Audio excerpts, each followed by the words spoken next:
第三个问题就是让他谈论一下，就是关于对咱们医护人员的一些看法，包括治疗之后有什么体会没有 ？And the number 3, the question is that how do you feel about the nurse and the doctor here, and the after treatment, any change of the body condition?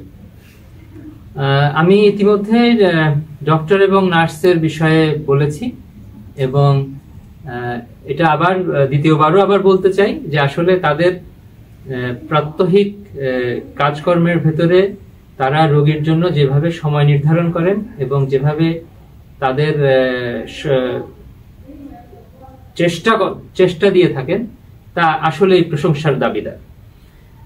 আর রোগীর চিকিৎসার ক্ষেত্রে এখন যেই পরিবর্তন আমি দেখি, initially আমি 2 সপ্তাহ আগে এসেছিলাম এবং এই 2 সপ্তাহ ধরেই ট্রিটমেন্ট হচ্ছে। 2 সপ্তাহ পরে এসে আগের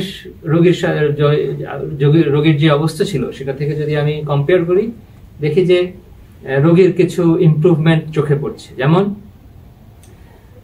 ইউরিনের সাথে যেই টক্সিনটা বেরিয়ে যায় সেটা আগে সেরকম দৃশ্যমান ছিল না, এখন দৃশ্যমান হচ্ছে এবং ইউরিনের কালারের সাথে আগের কালার, স্মেল সবগুলোই পার্থক্য পাওয়া যাচ্ছে।